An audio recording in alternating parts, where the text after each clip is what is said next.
Buenas tardes, embajador. Gracias por invitarme y brindarme tan importante podio. Es una situación muy difícil. Veo mucha división y confusión, mucho odio y falta de información fiable. Y todo el mundo parece hablar en nombre de los niños e inocentes. Pero no estoy seguro de sus verdaderas intenciones. Hoy puedo hablar con la autoridad de un niño palestino, alguien que creció en esa cultura. El primer crimen de Hamás contra los niños en la sociedad palestina no es armarlos ni animarlos a llevar a cabo ataques suicidas con bombas. Es el adoctrinamiento religioso e ideológico por el que tuve que pasar, con una única intención en mente: aniquilar el Estado de Israel. Este es el objetivo principal de Hamás. En esta verdad no hay confusión. Mi padre es uno de los fundadores del movimiento de Hamás. Yo estaba allí cuando Hamás nació. Yo existía antes de que Hamás naciera. Y como dije antes, estaré allí después de que Hamás esté muerto. Yo no formo parte de la propaganda. Yo no trabajo para nadie. Solo me represento a mí mismo. Y con esta autoridad hablo. Así que no te equivoques. Y toma muy en serio mis palabras. Hamás está cometiendo un crimen contra esta generación y las que están por venir. Así que culpar a Israel no va a resolver el problema. Imagina a un niño de 10 años. Cuando desobedecí a Hamás, me ataron a un poste y me azotaron. Por el líder principal de Hamás, líder supremo. Y no quiero mencionar su nombre porque no lo merece. Con un cable eléctrico, con cada latigazo, perdía el aliento hasta que perdí la conciencia. Mi padre estaba en prisión en ese momento y este líder pensaba que era mi mentor. Esa era la disciplina de Hamás. Así querían que yo fuera. Convertirme en una persona violenta, un salvaje como ellos. Y la inteligencia muy básica de un niño cuando sentía que eso no era natural. No lo era. Pero aún así tenía que ir a la mezquita para complacer a mi madre y a mi padre y obedecer a este tipo de monstruos. Odio hablar de mi lucha personal y odio estar en posición de estar a la defensiva. Nadie le gusta estar a la defensiva, porque esto es lo que Hamás hizo a Israel el 7 de octubre.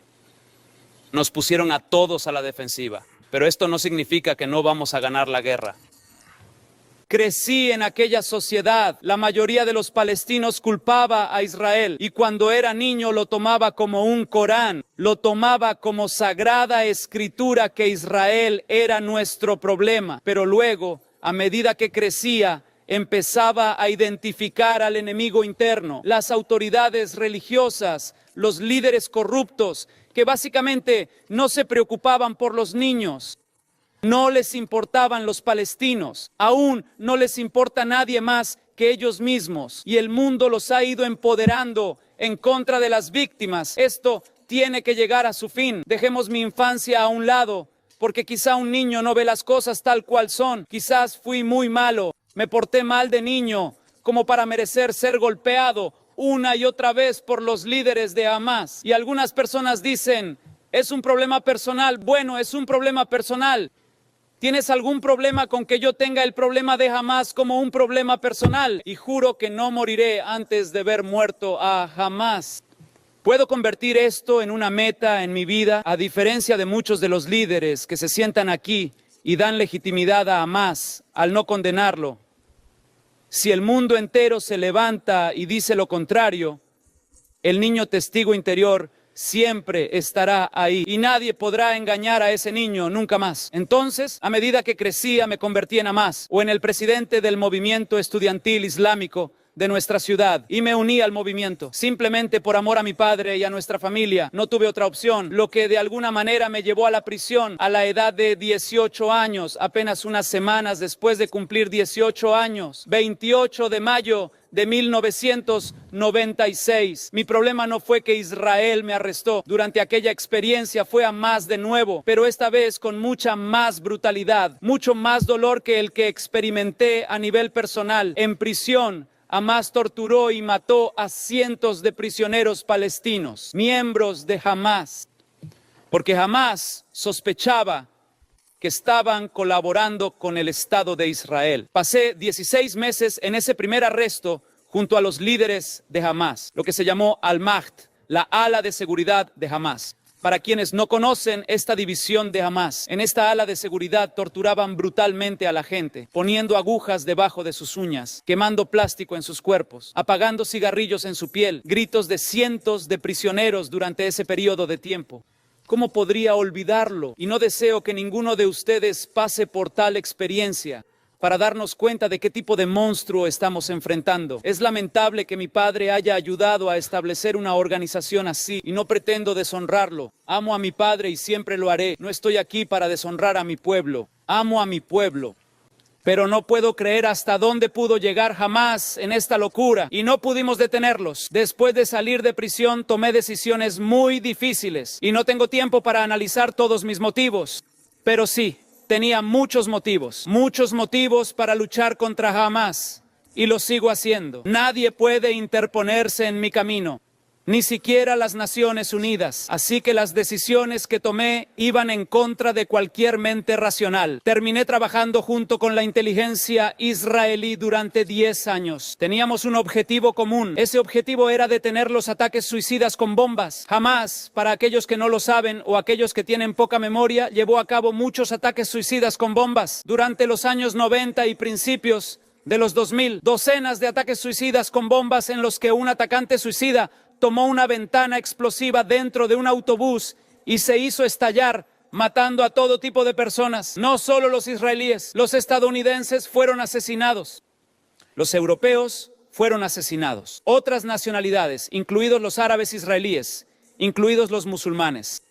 Hamás no hizo diferencias. Tomemos como ejemplo el Hotel Park. En un día festivo, en la fiesta judía más sagrada, un terrorista suicida que iba a una cena se inmoló y mató a más de 30 personas. Algunos supervivientes del Holocausto murieron en ese ataque. Algunos adolescentes se divierten en la playa. Un atacante suicida de Hamás mató a unas 18 personas e hirió a decenas. Mire hacia arriba, vea cuántos autobuses. No se detuvo ahí. Hamás atacó la Universidad Hebrea. 6 estadounidenses murieron en ese ataque. Apuntaron a las sinagogas. Apuntaron a todas partes. Conociendo las represalias israelíes, invitan a la violencia. Les encanta la violencia. Hamás, sin caos, no puede sobrevivir. Es su clima. Aquí es donde prosperan. Cuando llegó el proceso de paz, si sigues la historia de Hamás y su desarrollo, o su evolución, como quieras llamarlo, Hamás saboteó el proceso de paz mediante ataques suicidas con bombas y no tienen una visión. Ese es el problema. Porque nadie puede satisfacer su ambición cuando libra una guerra santa. No estamos hablando de IRA, no estamos hablando de otras organizaciones políticas terroristas a las que podamos presionarlas, doblegarlas, llevarlas a la mesa de negociaciones. Estamos hablando de un grupo religioso que no cree en fronteras políticas, que quiere aniquilar a toda una raza para construir un Estado islámico. No sé qué más se puede decir de este grupo y no sé por qué no es obvio para todos que las Naciones Unidas no los condenaron. Un montón de violadores, esto es lo que son, inferior a la conciencia animal. Entonces, no hablo solo bajo la autoridad de ese niño y de alguien que creció en el territorio palestino. También hablo bajo la autoridad de alguien que tiene 10 años de experiencia en el contraterrorismo de la inteligencia israelí. Nos llevó 8 años capturar a alguien llamado Ibrahim Hamid. Este asesino en masa durante 8 años se escondió en un pequeño pueblo de Ramallah, de menos de 20,000 habitantes. Nos tomó 8 años capturarlo. Si bien enviaba terroristas suicidas cada 2 días, capturarlo era una gran pesadilla. Y ahora sabes lo que están haciendo, por qué la situación de rehenes que tenemos en Gaza lo quieren. Está en el primer lugar de la lista para ser liberado. Ibrahim Hamid. Recuerda su nombre, búscalo. Quieren que los asesinos en masa vuelvan a la calle. Y si te preguntas, el tipo que viste antes, Yihya Sinwar, con el niño y el rifle, fue liberado recientemente. como parte del intercambio de prisioneros con Israel. Cuando Israel tuvo que liberar a más de 1000 miembros de Hamás para devolver a un soldado israelí a su madre. A Hamás le gustó eso. Entonces pensaron que esta vez podían ir y traer 200 rehenes y más, para que puedan poner de rodillas a la única democracia verdadera en Medio Oriente. Quienes pertenecen a las comunidades de inteligencia comprenden la importancia de esto y saben que jamás, que Israel no puede liberar a más terroristas de Hamás, porque este tipo que viste, Yihya Sinwar, es el cerebro detrás de los ataques del 7 de octubre. ¿Y cómo puede permitirse Israel, o cómo puede cualquiera de ustedes validar o respaldar la liberación de asesinos en masa de nuevo a las calles, para que puedan llevar a cabo muchos más ataques terroristas y secuestrar a una sociedad entera, utilizar a cientos de miles de personas como escudos humanos? ¿Es esta nuestra forma de resolver el problema? Necesitamos la visión correcta. En primer lugar, debemos identificar los orígenes del sufrimiento. ¿De dónde viene? ¿De dónde es originario? Necesitamos identificar la enfermedad. Entonces podremos proporcionar la cura. Hasta el momento no hemos identificado la enfermedad. Y aquellos que conocen el problema no tienen el coraje de pararse y decir: tenemos un problema con Hamás. Pero la mayoría de nosotros tenemos nuestros propios cálculos, desde Rusia hasta China y el resto de las superpotencias. Dada la cobertura de Hamás, Hamás le dio los ataques del 7 de octubre como regalo de cumpleaños a Putin. Para aquellos que no hicieron la conexión, y no quiero ir más lejos, ahora nadie habla de Ucrania, de utilizar a Hamás como comodín en Medio Oriente, de iniciar una guerra religiosa para simplemente desviar la atención a otra parte. Todos esos criminales, ya sean de alto perfil o de bajo perfil, son todos salvajes. Todos ellos son enemigos de los niños y enemigos de la humanidad. Las Naciones Unidas y el resto de la comunidad internacional han empoderado a estafadores que utilizaron la llamada causa palestina. Buscaban poder y riqueza. No les importaba el pueblo palestino. Mientras los niños de Gaza se hunden en la desesperación y la pobreza, los líderes de Hamás, junto con sus familias y su séquito, disfrutan del hotel de 4 estaciones en Doha, Qatar. Podemos seguir metiendo la cabeza en la arena, pero entonces hemos eludido nuestra responsabilidad. No puedo seguir y seguir durante horas, o debería decir durante 6 años de mi vida, pero no tengo tiempo.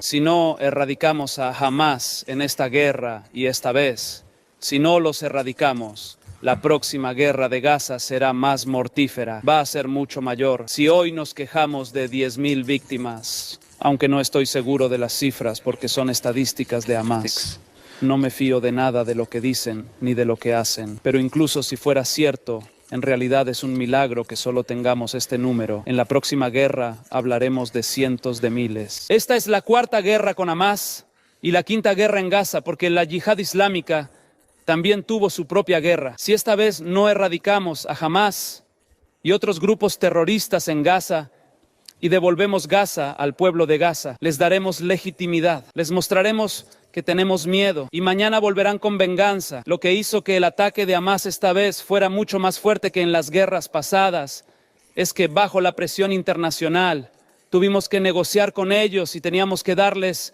legitimidad. Esto es lo que los animó y les dio poder. Ya sabes, Qatar, por ejemplo, es miembro de las Naciones Unidas y hace de mediador. Podrían haberme engañado. Ellos son los que acogen a Hamás. Ellos son los que han estado financiando a Hamás. Rusia, Mousa Abu Marzuk, un alto líder de Hamás, estuvo en Moscú ayer mismo. Bueno, para ser más precisos, hace una semana. ¿Qué es esto? Donde las democracias deberían unirse para luchar contra esos salvajes. Todos nosotros vimos a Hamás. Se refieren a situación de rehenes, pero ¿quieres saber el verdadero término que Hamás usa para esto? Botín. Ni siquiera son rehenes, no son prisioneros de guerra. Todos vimos a Hamás salvajemente agarrar a una adolescente por el cuello y empujarla hacia lo desconocido. Esa es tu propia libertad. Esa chica representa tu libertad. Y ninguno de nosotros pensó en la madre de esa niña y en cómo se sintió al ver a su hija arrastrada así por un salvaje que quiere dominar, que ve a las mujeres como una propiedad. Así es como Hamás ve a las mujeres, una propiedad, algo que pueden poseer. porque quieren poseer territorio, más territorio. Su lujuria sexual, su ansia de poder, su ansia de territorio. Tuve que morir muchas veces para trascender esta mentalidad. Entonces estamos hablando de un gran problema. Está más allá de Israel. Y aquí está el peligro. Y con esto concluiré. El peligro si Israel fracasara en su guerra en Gaza, que es una guerra brutal, porque si fuera una guerra abierta, Israel aniquilaría a Hamás en poco tiempo, en cuestión de horas, digamos días. Hamás está acabado. Pero desde la estrategia de Hamás, es estratégico para Hamás tomar escudos humanos. Esto es, este crimen no se puede perdonar. Ninguno de nosotros debería perdonar este crimen. Jugar con la sangre de los niños para obtener beneficios políticos. No hay nada peor que esto. Entonces Israel ahora quedó manchado de sangre. Esto es lo que Hamás quiso que sucediera desde el primer día. Querían sacrificar miles de niños para que Israel pudiera asumir la culpa, cavando túneles y búnkeres debajo de hospitales, escuelas, lanzando misiles. Un fallo de Hamás. ¿Cuántas personas murieron en un hospital y fueron tan rápido a culpar a Israel? Y el resto del mundo los escuchó y escuchó su propaganda. A nadie le preocupa comprobar qué es verdad y qué es falso. Cualquier cosa que sirva a nuestros intereses políticos y de corto plazo lo haremos, sin saber que vamos en contra de la evolución, vamos en contra de la conciencia colectiva de la humanidad, vamos en contra del interés de los niños indefensos que no tienen a nadie que hable en su nombre, no tienen el poder de discernir. Y sí, se están muriendo. Pero ¿quién está causando toda esta muerte? La culpa es la manera barata, es el camino del cobarde. Los que tienen el coraje asumen la responsabilidad, no culpan. Echar la culpa es la manera fácil. Es el camino del cobarde. Los que tienen coraje asumen la responsabilidad. No culpan a los demás. Hamás no está derrotado. Hamás no ha sido erradicado en Gaza. Estableceremos el ejemplo. Les daremos libertad a tantos grupos radicales en todo el mundo, especialmente en Europa, porque muchos del ISIS huyeron a Europa, son células durmientes en Europa, y hay un problema de inmigración en Europa, y hay un problema islámico en Europa, y esto es solo una advertencia. Si realmente te preocupas por la seguridad global, hablo como una persona que formó parte del esfuerzo contra el terrorismo de los islamistas radicales. Si Hamás no es derrotado en Gaza, inspirará a muchos grupos en todo el mundo.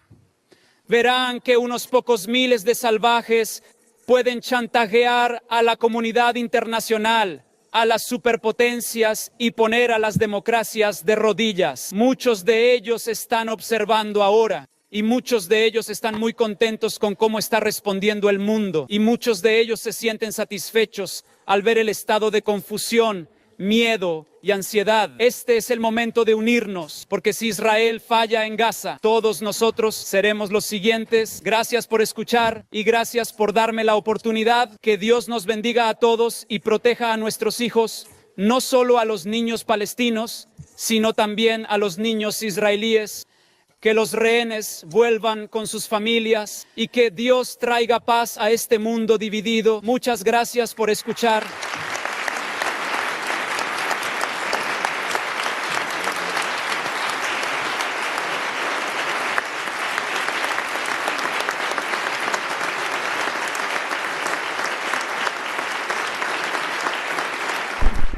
Por favor, no olviden dejar sus comentarios, denle